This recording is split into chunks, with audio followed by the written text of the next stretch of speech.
శ్రీ సాయినాథాయ నమః. శ్రీ సాయి సచ్చరిత్రము 50వ అధ్యాయము. కాకాసాహెబ్ దీక్షిత్, టెంబెస్వామి, బాలారాం దురంధర్ కథలు. శ్రీ సాయి సచ్చరిత్ర మూలములోని 50వ అధ్యాయము 39వ అధ్యాయములో చేర్చుట జరిగినది. కారణము అందులోని ఇతివృత్తము కూడా ఇదియే కనుక సచ్చరిత్రలోని 51వ అధ్యాయము ఇచ్చట 50వ అధ్యాయముగా పరిగణించవలను. భక్తులకు ఆశ్రయమైన శ్రీ సాయికి జయమగుగాక. వారు మన సద్గురువులు. వారు మనకు గీతార్థమును బోధించెదరు, మనకు సర్వశక్తులను కలుగజేయుదురు. ఓ సాయి, మా యందు కనికరించుము, మమ్ము కటాక్షింపుము. చందన వృక్షములు మలయ పర్వతముపై పెరిగి వేడిని పోగొట్టును. మేఘములు వర్షమును కురిపించి చల్లదనము కలుగజేయుచున్నవి. వసంత ఋతువునందు పుష్పములు వికసించి అవి దేవుని పూజ చేయుటకు వీలు కలుగు చేయుచున్నవి. అట్లనే సాయిబాబా కథలు మనకు ఊరటను సుఖశాంతులను కలుగుజేయుచున్నవి. సాయి కథలు చెప్పువారును వినువారును ధన్యులు, పావనులు. చెప్పువారి నోరును వినువారి చెవులను పవిత్రములు.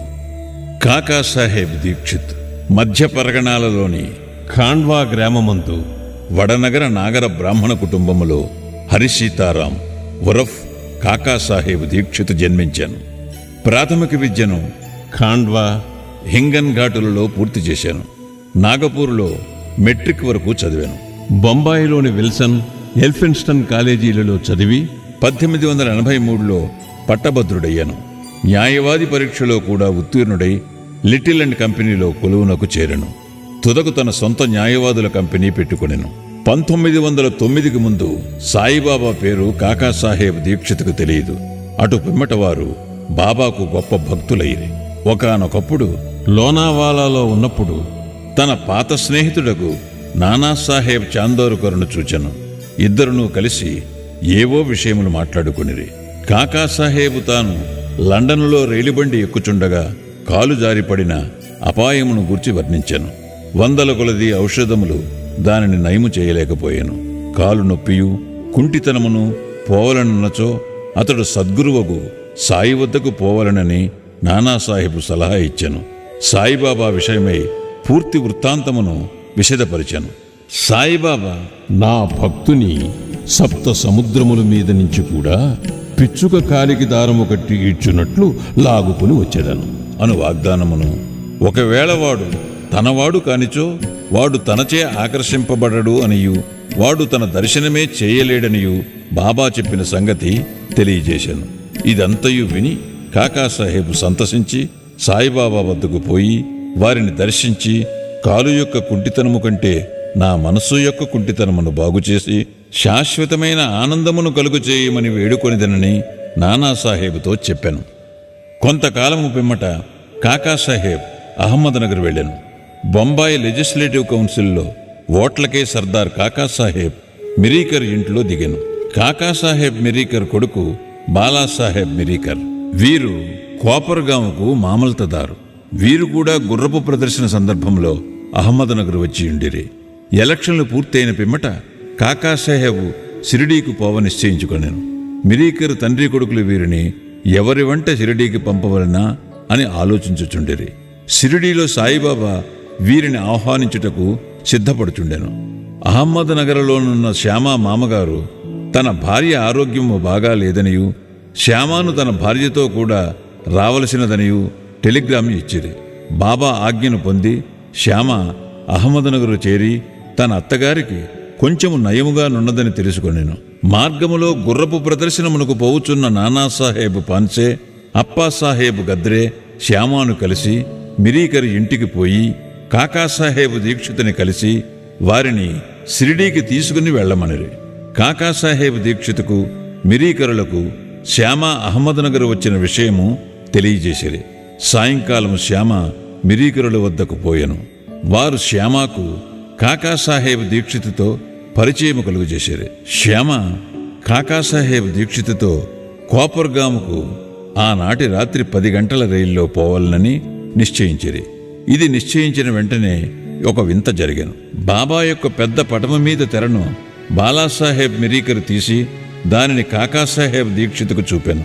కాకాసాహెబ్ షిరిడీకి పోయి ఎవరినైతే దర్శించవలనని నిశ్చయించుకొనెనో వారే పటము రూపముగా అచ్చట తన్ను ఆశీర్వదించుటకు సిద్ధముగానున్నట్లు తెలిసి అతడు మిక్కిలి ఆశ్చర్యపడెను. ఈ పెద్ద పటము మేఘశ్యాములది.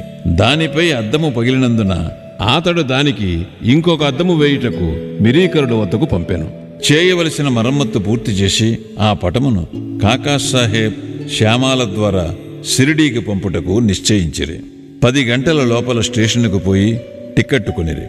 బండి రాగానే సెకండ్ క్లాస్ క్రిక్కిరిసి ఉండుటచే వారికి జాగా లేకుండెను. అదృష్టవశాత్తు గార్డు కాకాసాహెబ్ స్నేహితుడు. అతడు వారిని ఫస్ట్ క్లాసులో కూర్చుండబెట్టెను. వారు సౌఖ్యముగా ప్రయాణము చేసి కోపర్గాములో దిగిరి.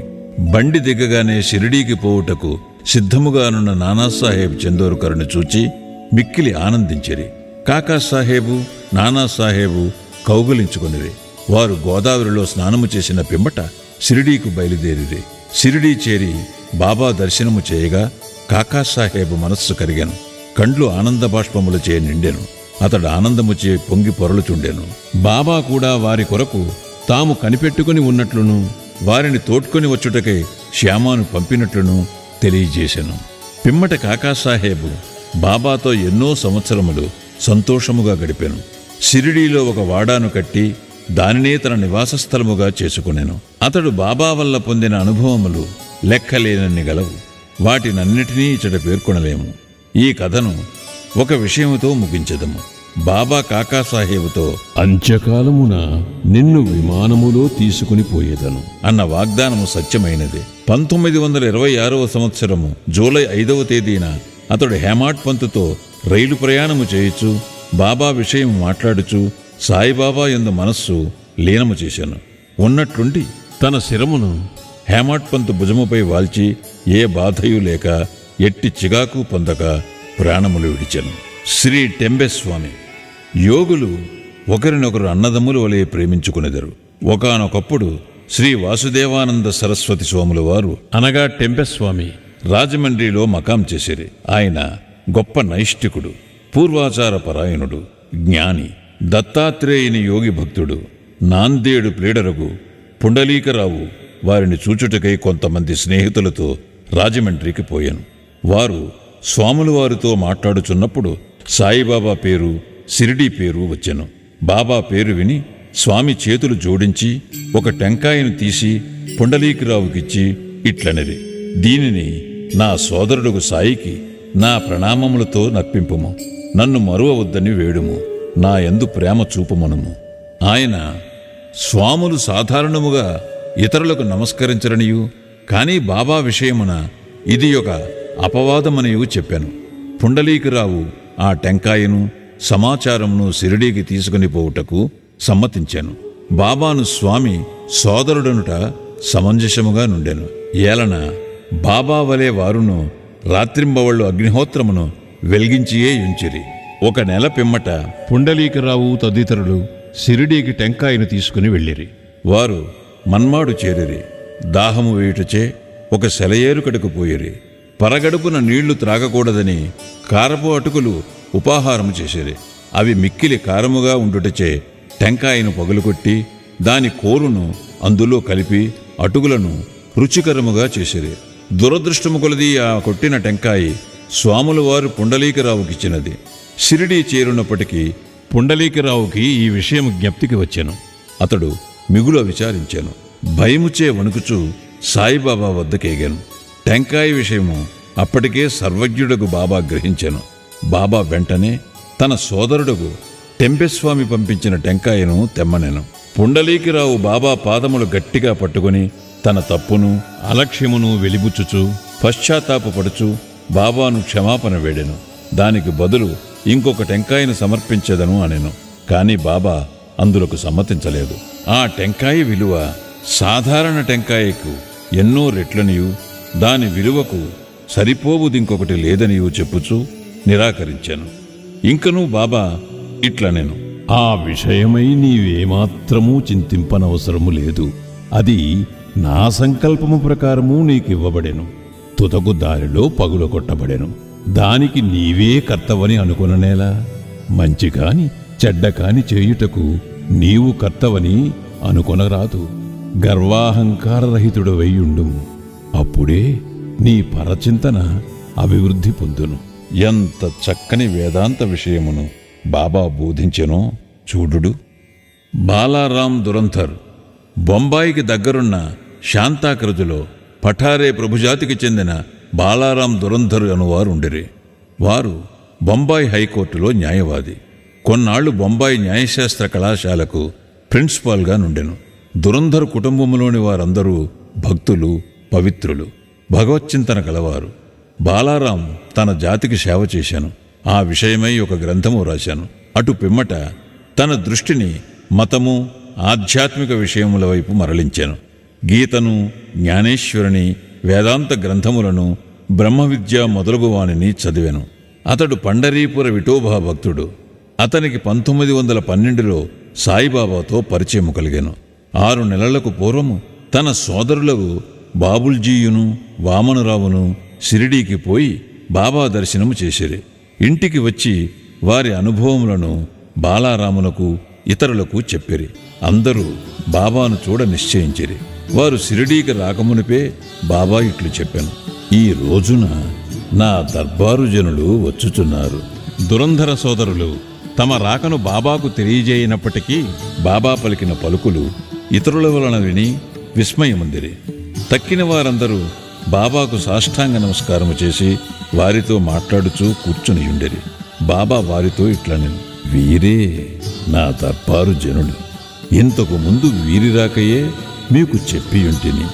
బాబా దురంధర సోదరులతో ఇట్లనెను: గత 60 తరముల నుండి మనముండురలము పరిచయము గలవారము. సోదరులందరూ వినయ విధేయతలు గలవారు.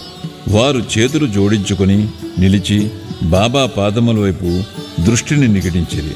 సాత్విక భావములు అనగా కండ్ల నీరు కారుట, రోమాంచము, వెక్కుట, గొంతుగా ఆర్చుకొని పోవుట మొదలగునవి వారి మనస్సులను కరిగించెను.